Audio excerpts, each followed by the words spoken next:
Hey guys, welcome back to the channel. So today we're going to be having a look at the LEGO Star Wars Summer 2022 sets, and we're going to be listing these through TierMaker. So for a bit of context, if you're not familiar with how TierMaker works, each set will be assigned to one of the letters that you see here, with S tier being the highest, so the best sets will go here, and D tier being the lowest. And we're going to be looking at these sets based upon a few factors. So price, the value that you get, the build, the minifigures you receive in the set, the playability, and the displayability of the set. So starting with the justifier and looking at a price point of £150, I would say this set is overpriced. 1022 pieces, not really a great price per piece count there. And looking at the build, it is a cool build, but it is just another big grey ship. It is quite big actually, which I didn't realise until seeing it in person. For figures, you get 4 figures. Cad Bane and Omega are going to be the one in demand as they are exclusive. The other 2 figures are okay, but not as desirable. And then for playability, with any ship you have the swoosh factor, and there are some cool play features within the ship itself, but nothing really to write home about there. And finally, the set is okay for displayability, but it will take up a lot of room, and as mentioned, it doesn't have a particularly interesting colour scheme, so for that reason, this set will be going in C tier. Next up is Obi-Wan's Jedi Starfighter, which can be picked up for £25, providing great value in my opinion. The shaping of the build is good and does make improvements on previous renditions. However, some people do take issue with the gaps between the wings. If you've seen the set, you'll understand what I mean. The minifigures are fantastic. A great Torn Wii figure, our first Kaminoan, and a pretty cool Episode 2 Obi-Wan with the standard R4 droid as well. There's some nice playability with the flick-fire missiles and the radar dish, and also a good set to display, so overall worthy of a place in B tier.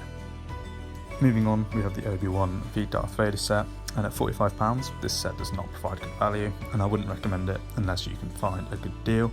The build is fairly poor and could have been much better with further detailing, which is what you'd expect at the price. The minifigures are positive, with an easy way to pick up Kenobi and Vader, along with the exclusive Net B.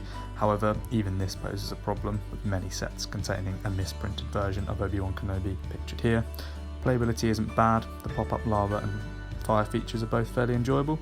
As for displayability, as expected, the build looks horrible, so this would not be worthy on a place on your shelf. Definite D tier. Next on the list we have BD1, and for £90 you don't get a big set, but you do get a very detailed build, which is very close to the real thing. The set works well and looks good with the information plaque. Nothing to say in regards to minifigures, as the set doesn't have any, and not much in terms of playability either, but that does make sense as this is intended for display, not play, and it really excels as a display piece and overall belongs in B tier. Moving on, we have the Inquisitor Transport Scythe, and for £90 this gives you a really great build and 4 fantastic minifigures. The ship itself is super sleek and looks amazing in person, with a nice interior space to store your figures. Speaking of the figures, the 4 in this set are all 10 out of 10 and are some of my favourites in my entire collection, particularly the Grand Inquisitor and the 5th Brother. Playability is also pretty good, with interior space for the figures, collapsible wings, and some cool missiles. And lastly, the displayability is a huge tick in the box for this set, and currently sits on one of my shelves. Easy A tier here. For the penultimate set, we have the highly anticipated ATTE, and for the value I think this set is slightly overpriced for what you get, but can see why people are happy to pay this, given the hype around the figures.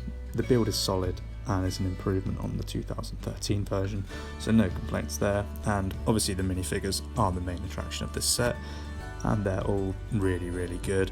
The only slight complaint I'd have is I do wish the 2 12th clones didn't have the holes in their helmets, as this does look rather jarring when they're left plain.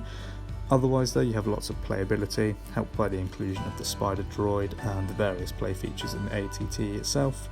And for displayability, whilst not the best looking vehicle, it still looks nice on the shelf, so overall I'm giving this set an A.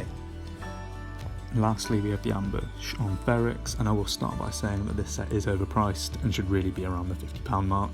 That being said, I'm a massive fan of the compact style of the main build, The speed is okay, but fairly standard at this point, and the figures aren't bad, with Andor being the obvious standout, but the other two are fairly generic, and 3 figures for £70 really isn't great. The play features are lacking, with the main ones being the opening doors on the gunship, and for display the set is okay but nothing special, so given this I'm placing this in C tier. So that concludes today's tier list, and please let me know what you think in the comments. If you disagree, tell me why, and let's get a discussion going. Otherwise, I'd love to hear what other tier lists you'd like to see. Thank you very much for watching, and have a great day.